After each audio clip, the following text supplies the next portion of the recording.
Hello everyone, I'm Jack Newton, also known as Darklord7289 here on the internet. Say, do you know what I love the most? Well, you already know the title of this video, that's one of it is, but I will tell you some of the other things I love the most. Tolkien mythology, Star Wars, dinosaurs, superheroes, and the history of war. But none of them have had a biggest impressionable effect on me was Sherlock Holmes. Sherlock Holmes is one of the things I dearly grew up with. I watched the Jeremy Britt TV show. I read a great majority of the books.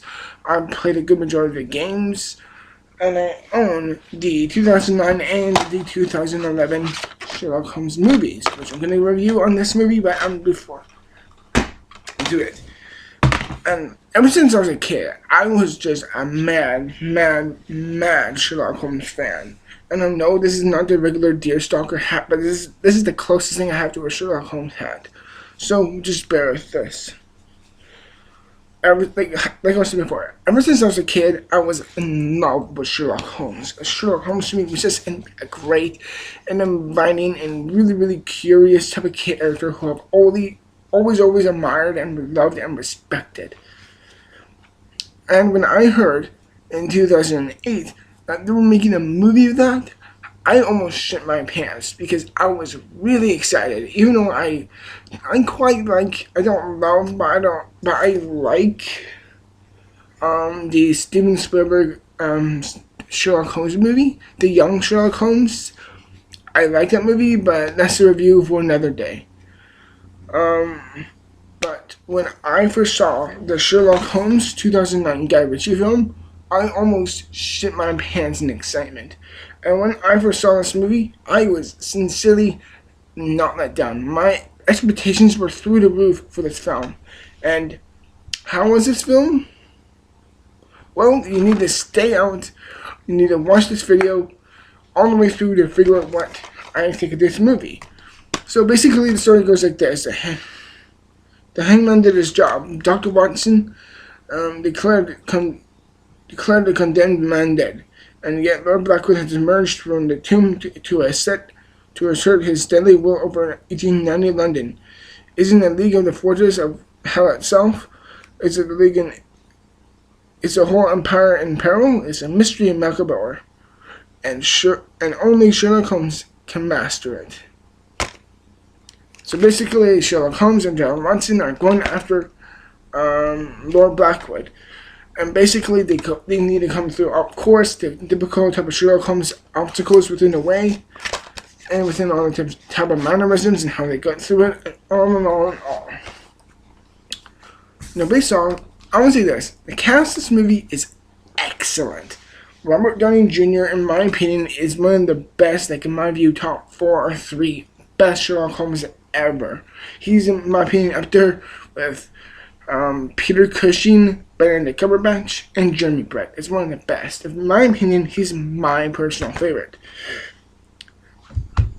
And to me, he just has this incredible wit and likability to him, where he seems out of his own normal Robert Downey Jr.-ish type of performance. Like you see him a lot more as himself in Iron Man, where you can really see a real side of him in that portrayal.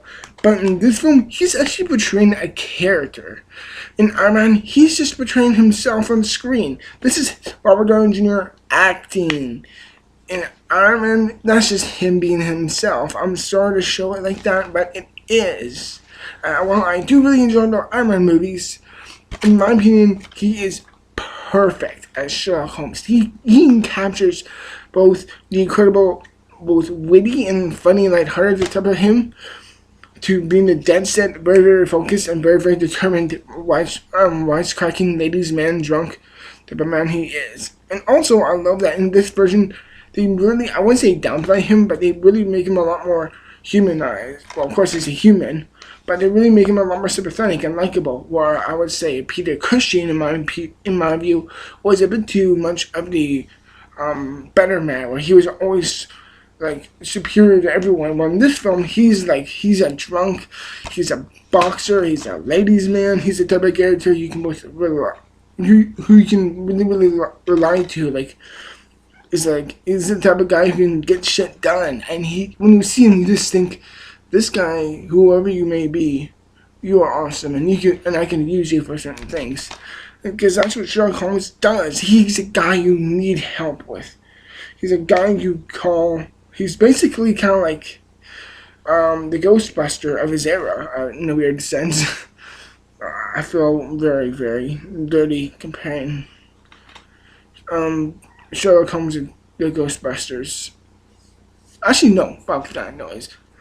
Ghostbusters wish they were Sherlock Holmes. And of course, I gotta talk about Jude Law as Dr. John Watson. Now, this is my personal favorite of all of John Watson's, and there's been a lot of John Watson throughout the series. Although I can't really think of many actors who really stood out for me. The only one besides Jude Law, in my opinion, that really stood out was Martin Freeman, and that's because I love Martin Freeman's John Watson, where he really had the asset of him being a doctor. Well, in this film, you can both really buy both of him being both a doctor and a soldier. He was pretty much like a doctor for the military, because he had served in the Middle East during the British wars during the Middle East at the time. And basically, in their own sense, they keep and of course he plays him just so timid and so confident and just so charming that he really comes off as just incredible to watch. And of course, when you see these two just bickering and bouncing off each other, it's fantastic. It's some of the best movie chemistry you will ever see in your life. I am not joking. These two are fucking phenomenal together. They're just amazingly great together. And of course, in the film, I love the production design. I love the set view. I love how it feels. It felt very down and dirty, very grimy and grayish type of 1890s gritty London-esque view of the film, because that's how it was during that time. It was very much of a depressing and sad and not that uplifting era when you really think about that. So I think in my opinion, the visual style complements the atmosphere and the era perfectly. And in my opinion, the CGI is actually really good too. It's not perfect. There's a few moments where you're like, yeah, okay, that's a little green screened, but there's a lot of good moments where, especially in the ending and final climax, when you see that huge thing when Sherlock Holmes and Lord Blackwood fighting off each other, that was, in my opinion, very great scene. I loved the effects in this film. But for me, that's really great, because they never went overblown with it, like 300 or Watchmen. It was, okay, I would say Watchmen, because that was a bit more careful with the CG in that film. But in this one, they really keep a clear and cleverly well done saturation within both the practical and the CGI effects. And I love how the film really pushes it to a certain degree of both trusting with friends and enemies, and how you draw that borderline between the friend of my friend is my enemy, and also who do you trust in a certain sense, who do you truly trust. And that's really great, because trust is one of the biggest things you can rely upon of all of our senses. It's whatever kind of relationship you have, which I love this film really puts into question, trust is the number one biggest thing you need to have. And this film is always on the edge, and they're always pushing it and seeing how far they will go and see how far they're allowed to cross. And that's an excellent thing they get across, because the relationship and their chemistry and the way they bounce off each other is amazingly great to watch. And of course, I just love the visual style in this film. It really feels like a period piece. It really feels amazing. It feels like I love this film. In my opinion, this is one of my favorite films of the decade, of the 2000s, because I just really love this film a lot. And of course, there's a lot of really fun, great explosions and fight scenes that are absolutely outstanding in this film. And above all things, I think the villain himself is actually pretty good. But that leads me to one of my few little problems that I have with this film. Number one, the villain, even though the casting by Mark Strong as a villain is good, I mean, the character for himself of Lord Blackwood is good. I personally just think Mark Strong just plays him so stereotypically like a villain. I know I'm a villain. While I do think it's enjoyable to watch, it's just not. And while it is pretty intimidating, I would say, I'm just like, it's just very generic, and I don't like it that much. I'm not saying I like generic stuff, but I'll do with what I get with this film. But I would say, truth be told, the film is a bit generic. And I will say, Rachel McAdams' character, she is hot, and she's really, really beautiful. But her character at times is very, very odd and kind of confusing. And there's a lot of moments with her acting where you're just like, are you serious? That's what you're going with? Okay, I guess so. Above all things, I love the hell out of this film, in my opinion. It's one of my, personally for me, it's one of my all-time favorite films because how perfectly of both the setting, the characters, and above all things, the real asset and the real respect and the loyalty that Guy Ritchie had for Sherlock Holmes and John Watson was superb. Yeah, I do have a few, like, and I will say, there are some slow moments that tend to slow down, but for me, they were still really, really, really, really enjoyable. I would still super, super highly suggest this film. If you haven't seen this film, in my opinion, please give it a watch. It deserves more than just a simple rating. Because the film has like a 70% on Rotten Tomatoes. In my view, that's quite unacceptable. I'm like, this film I love, and while I don't expect everyone to love it as much as I do, there's a lot of things in my opinion that this film does great, and I really, really admire this film and love this film because of that. And in the end, I will give Sherlock Holmes, in my opinion, a 86%. I do really, really love this film. It's one of my top 20 favorite films of all time, in my opinion. And of course, I give this film an 86%.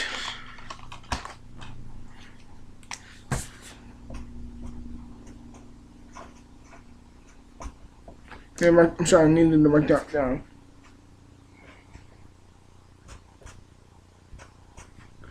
And now, honestly, I would feel like I'll be doing myself a disservice if I didn't talk about the sequel. Because, in my opinion, this is one of the best, in my opinion, modern sequels we get. And this film has a 60% on Rotten Tomatoes. Fucking unacceptable. This film is excellent. People have complained about the pacing and how it goes and certain speeds of it. I don't give a damn, because that shows how fast and such a tenacity and such how Sherlock Holmes' mind works. Like, either you like this film or not, it shows just so fast of a thinker and how smart Sherlock Holmes is. It shows that he's always like 4 steps.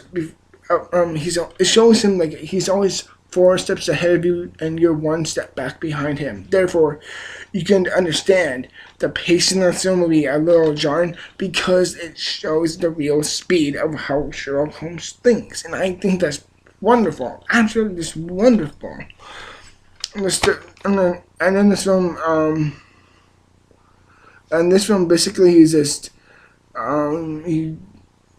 he basically is with, he's, and in this film mainly, I'm sorry that was a bad introduction for this review, for Game of Shadows, but, in this film, the story goes like this. Sherlock Holmes is kind of congratulating and being really, really happy for John Watson, who is getting married within this film. And basically, Sherlock Holmes is trying to pretty much try to find Dr. Moriarty, and at one point, Dr. Moriarty targets John Watson and John Watson's wife, and therefore Sherlock Holmes has to kind of save them and protect them against James Moriarty, and therefore throughout this film you see John Watson and Sherlock Holmes go at it and truly go and try to find and defeat I'm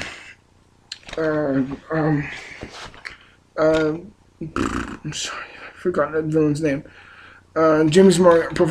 Professor James Moriarty.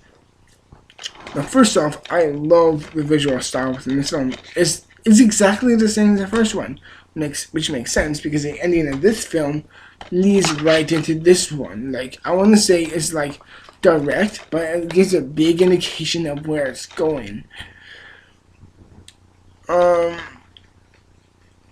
I want to say this: the beginning of the film is very good. I love this story of the. It's just like with the first film, it's like a cat and mouse game. You do not know of who's always ahead and who's behind and who's trying to pick up at certain speeds in this film. And I really love and admire this film for that. Of course, Robert Downey Jr. is back as Sherlock Holmes, and of course he's just absolutely phenomenal. A lot of people say he's very over the top and hammy in this film. I do not believe that at all. I think Robert Downey Jr. as Sherlock Holmes, like I said before, is absolutely superb, and so is Jude Law as John Watson. And in this film, they come across a character named, I forgot her character's name, but she's played by Noomi Rapace, and she's really good. And I like her character. She's very wide-eyed, and even though she's wide-eyed and very curious, she doesn't take shit from anyone. She's she's smart, she's fast, she's quick on her feet, she's very physically strong at times, and you can see her really becoming her own independent character, and I think that's really good. And of course, you get to see Jude Law's wife in this film, although you get to see his wife within the first film. I forgot the name. I'm sorry, I forgot the name of her. The actor who portrays her, but she's really good too. And basically,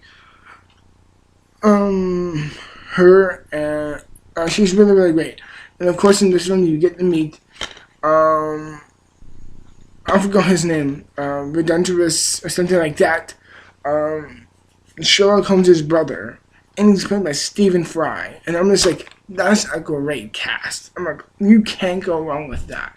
Casting British people as British actors, I'm like, that's fantastic. This film is just very smart. And of course, the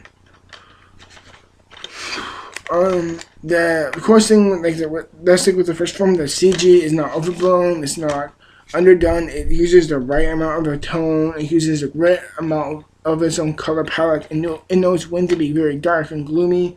It knows when to be very bright and colorful, and I really admire that. It shows such a precautionist type of view and approach within this film. Like, they're trying to really approach it very smartly. You know, trying to approach it very faithfully.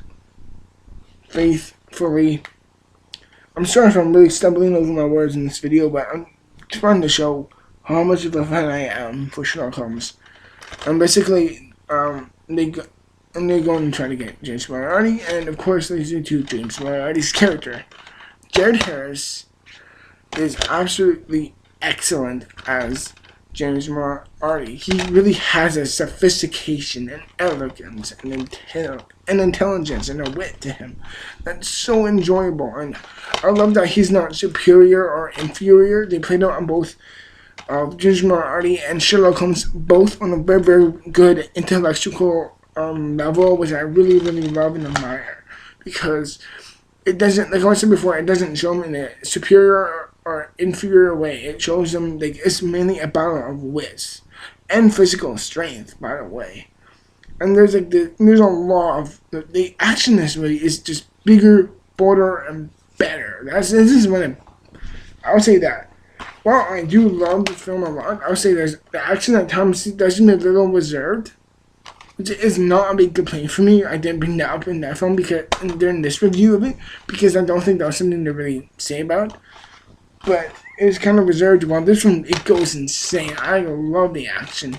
Like there's a great big clock watch battle scene. There's like a bombing scene, and my God.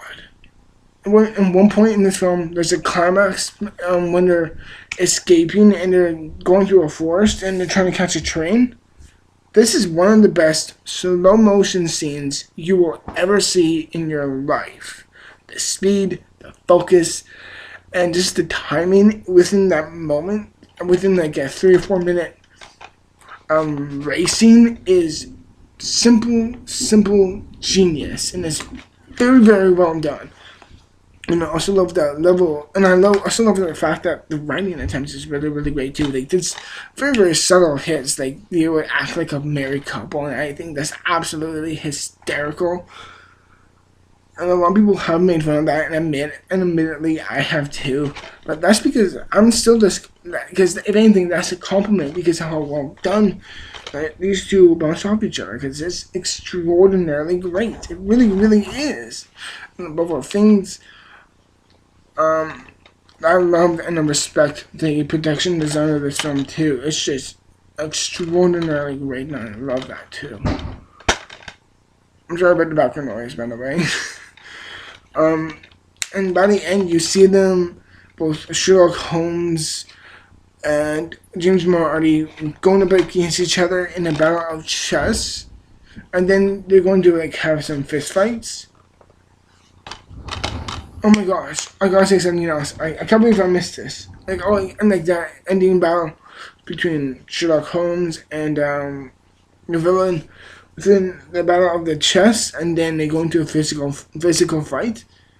Very well done. I love how it's so smartly played out, like how they use these certain moments ahead of time, and knowing and predicting these certain times and moments and what needs to be sacrificed within the game of the chess that they're playing, and how intelligent they need to be at times. And I also just love the film that it puts in the great question that that it also really, really puts in the question that focus.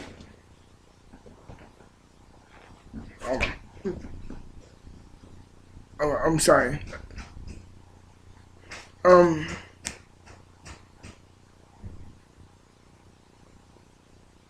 Okay. And also, like, I love how there's a very, very great scene that a lot of people quote, and that is like the moment within the first film is like this was Sherlock Holmes is kind of just like in moment of battle. It's kind of like this must register an emotional level. Dictate this move, and these certain times, this certain space. Know how to block it here. Attack, attack, like that. Holy shit! That's one of the best slow motion scenes I've ever seen in film history. Extraordinarily great, and I love that a lot. Just holy shit! I was really, really love that moment. And in the end, the film kind of ends on a bit of a cliffhanger note. I won't say cliffhanger, but it leaves you very, very open and very, very suspicious to a possible third sequel. Which, by the way, if they do make that, I will be so happy. For this one, in my opinion, I have little to no complaints about it. I won't give it a perfect score, like 100%, because it is its own little historical piece thing. But I love this film. And I will give Sherlock Holmes: A Game of Shadows a 92% out of 100. Thank you very much for watching, everyone, and I will see you in the next review. And I really hope you, if you haven't seen the films, I would just personally, just so highly suggest you seeing these films because while critics may not like these two films, well, I just want to say to them, fuck those critics. Take my word of these two films into consideration. Seriously, if in my view you are missing out, please, please, please, I admire you. I pray to you, get these movies. They are worth it. And if you miss out, then whatever. I'll just enjoy this more. Thank you very much for everyone. Thank you very much for this review, everyone. Sherlock Holmes and Sherlock Holmes and AGame Shadows. And hope you take my review of these movies into consideration if you haven't seen these films or not. Like I said before, if you haven't, please see them. They are so good in my opinion. They are so good. In the end, I'm just a fucking phenomenal Sherlock Holmes fan. And I am forever thankful for Sir Arthur Conan Doyle for creating this character. And I'm thankful for all the adaptations, for all the movies, and for all the TV shows, and for all the actors, and for all the effort that has been put into them. I may not be a perfect Sherlock Holmes fan. I may not be the largest ever, but I surely know my Sherlock Holmes. And I will never forget the man who lives on 34th Baker Street in London, England. Sherlock Holmes, the greatest detective in history. Thank you for watching my video here, and I will see you in the next video. See you then, and remember, stay strong.